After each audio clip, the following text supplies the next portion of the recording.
নমস্কাৰ।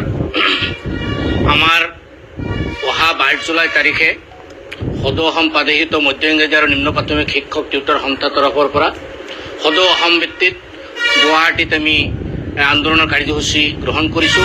অনিৰ্দিষ্টকালৰ কাৰণে আমি বিগত দিনকেইটাত বহু আন্দোলন কৰিছোঁ, চৰকাৰক বহু আমি আবেদন কৰিছোঁ, অনুৰোধ কৰিছোঁ, কিন্তু চৰকাৰে আমাৰ সমস্যাৰ প্ৰতি বুজ নল'লে।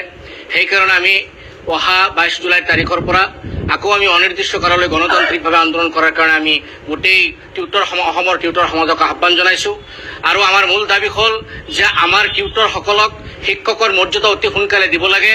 আমাৰ মূল দাবী হ'ল যে আমাৰ যিসকল শিক্ষক আমাৰ পৰা ৰিটায়াৰ্ড হৈ গৈছে তেওঁলোকক 10 লাখ টকাৰ গ্ৰেচুইটি, যিটো নেকি আজিৰ মুখ্যমন্ত্ৰীয়ে তেতিয়া তদানীন্তন শিক্ষামন্ত্ৰী আমাৰ নিযুক্তিৰ সময়ত কৈছিলে যে আপোনালোকে ৰিটায়াৰৰ সময়ত 10 লাখ টকাৰ গ্ৰেচুইটি দিয়া হ'ব, সেই 10 লাখ টকাৰ গ্ৰেচুইটি তেওঁ মোকলাই দিয়ক।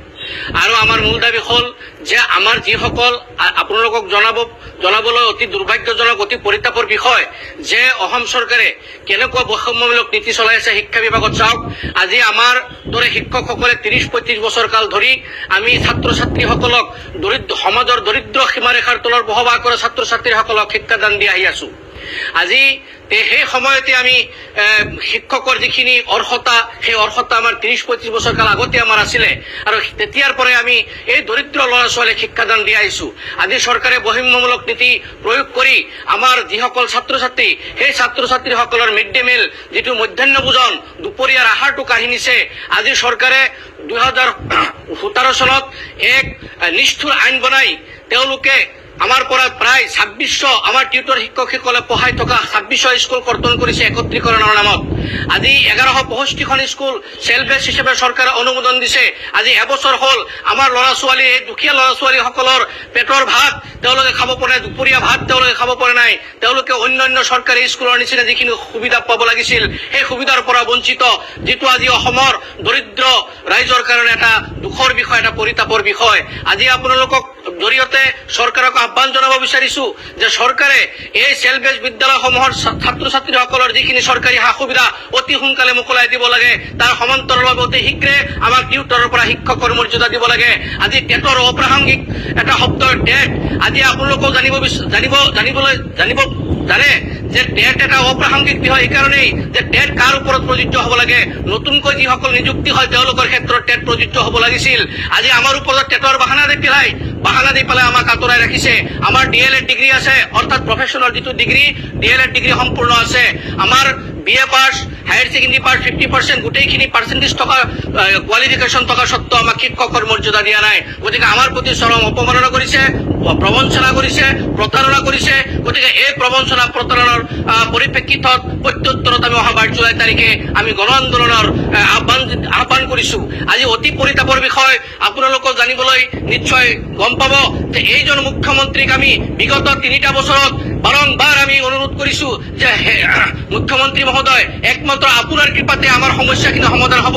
মুখ্যমন্ত্ৰী এজনে আজিলৈকে আমাক সাক্ষাৎ দিয়া নাই।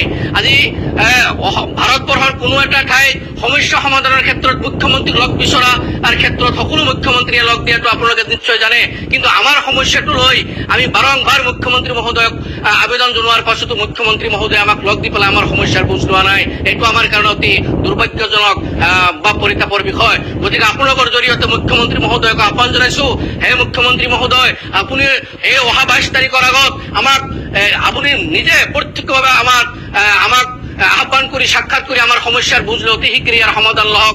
নহয় আমাৰ 22 তাৰিখৰ পৰা হ'ব লগা অনিৰ্দিষ্টকাল আন্দোলন আমাৰ গণতান্ত্ৰিক চলি থাকিব। তাৰ পাছতো যদি চৰকাৰে কোনো ব্যৱস্থা নলয় তেতিয়া আমি ইয়াতকৈ জংগী আন্দোলনৰ কাৰণে আমি সাজু হ'ম।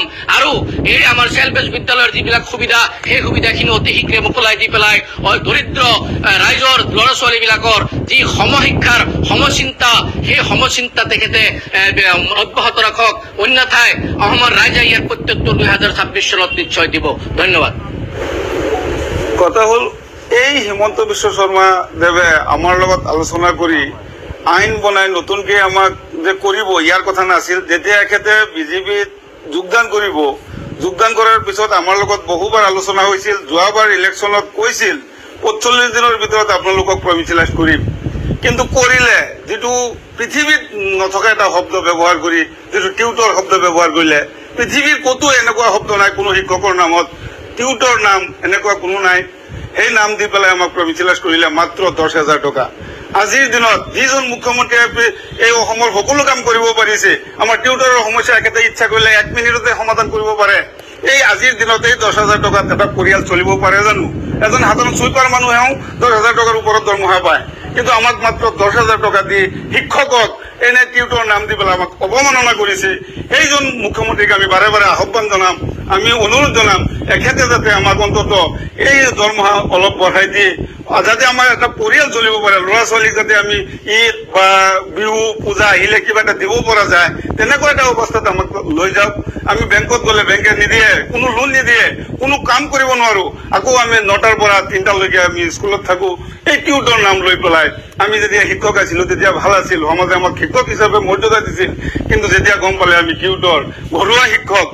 শিক্ষক এটা চৰকাৰী ঘৰুৱা শিক্ষক কেনেকে হয় আচৰিত নামত নাচুক ঘটনা এনেকুৱা ঘটনা এই মুখ্যমন্ত্ৰীক মই বাৰে বাৰে অনুৰোধ এইটোৱে জনাম এখেতে ইচ্ছা কৰিলে 1 মিনিটতে সমাধান কৰিব পাৰে এখেতে আমাক যাতে ৰাস্তাত নমাবলৈ বাধ্য নকৰে এখেতে ৰাস্তাত যাতে আমি যাব নালাগে তেনেকুৱা এটা ব্যৱস্থা কৰি আমাক এটা সুবিধা কৰি দিয়ক যাতে আমি এই মানুহখিনি বাচি থাকক আৰু ৰিটায়াৰ্ড হোৱাখিনি খালী হাতে গৈছে এওঁলোকক যাতে কিবা এটা দিয়ে তাৰ ব্যৱস্থা কৰক এইজন মুখ্যমন্ত্ৰীক কাতৰ অনুৰোধ জনাইছো এখেতে ইচ্ছা কৰিলে যিকোনো সময়তে পাৰে এখেতে অলপ চেষ্টা কৰক